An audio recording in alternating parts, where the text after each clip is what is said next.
And he said, "Go Cougars."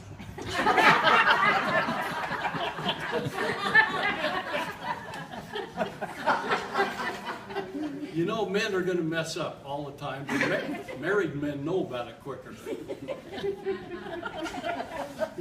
One more.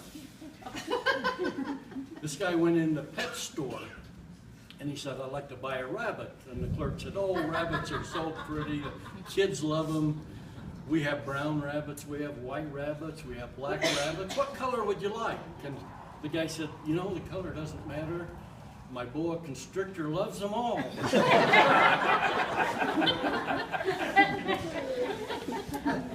one poem and then you a poem. Okay. Susie Lynn, she fell in love and planned to marry Joe. She was so happy about it, she told her pappy so. But pappy said, "Susie gal, you'll have to find another. And I just assume your ma didn't know, but Joe is your half-brother." So Susie cast her Joe aside and planned to marry Will. But when she told her pappy that, he said, "There's trouble still. You cannot marry Will, my gal, and please don't tell your mother. But Will and Joe and several more, each one is your half-brother." Well, Mama knew and said, "Susie gal, just do what makes you happy. Marry Will or marry Joe, 'cause you ain't no kin to pappy."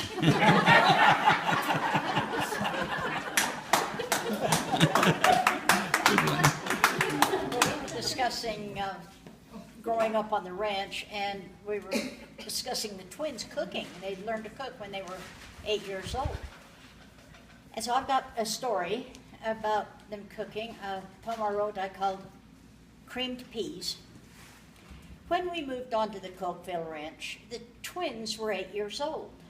Larry was always the shy one, and LaRue was a little more bold. We moved there the year that I was 2, just a little bitty whelp. Our brother Enid was 5 years old, so the folks had some hired help. One day Mama put a roast on and told the twins just what to do, just how to cook the taters and how to cook the peas too. They kept an eye on Enid and me and had lunch ready right on time, just as the folks in the hired hands came out of the fields to dine. The roast was done to perfection. The taters were piping hot. The peas looked so delicious, they'd creamed them, believe it or not. We all sat down at the table, and after prayer, we all dug in. Everything tasted wonderful, except the peas. They tasted like sin. Mama asked, "How did you thicken them? You used cornstarch, I suppose."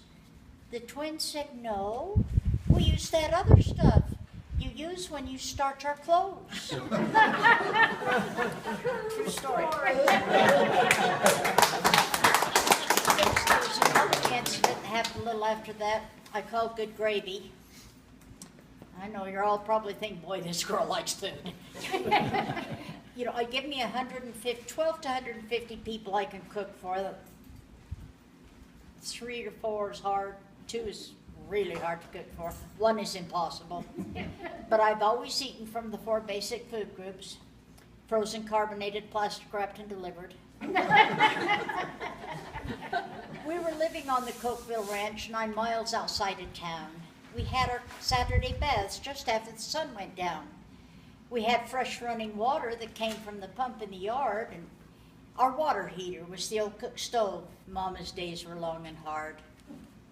We had a non-flush toilet, little brown shack out back, a roomy old 2-holer. What more could you ask for than that? When I was just about 4 years old, our families had gone into town.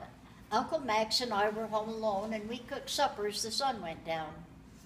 I was helping cook. I was standing on the kitchen chair helping cook at the old cook stove as Uncle Max was making gravy before our supper got cold.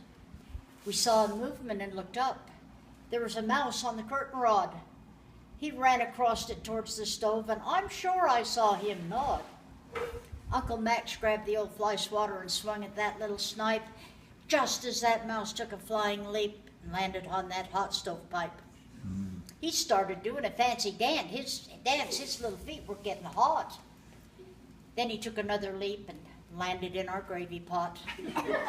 Now, we had a couple of old yard cats. Their names were Nellie and Davy, and I know that Mouse really enjoyed Uncle Max's good mouse gravy. So now when I make my gravy, I think back to that little old house, and I'd like to ask my Uncle Max, do you still make gravy with a mouse? Or the tragedies, because grief was also there. It was those thoughts of sadder times that left emotion scar, like where you were the day you heard the country was at war. Another recollection that most have not forgot, what you were doing when the president got shot. And 7 years ago last fall, the steers were in their prime. They all stampeded over a cliff 2 days for shipment time. But the worst disaster of them all, that left us most concerned, the big event that came and went, the day the outhouse burned. As catastrophic as it was, 'twas sort of bittersweet. We lost a family heirloom, but at least we saved the seat. Oh, it was scorched around both holes and at the base. We hung it up for all to see above the fireplace. It framed some family portraits there. 'Twas such a tender sight. Grandpa's picture in the left hole, and Grandma's in the right.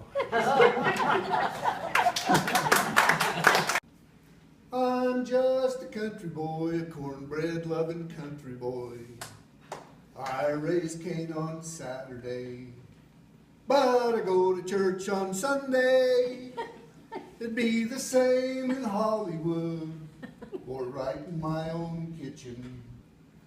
I believe in fussing when you're mad and scratching when you're itching.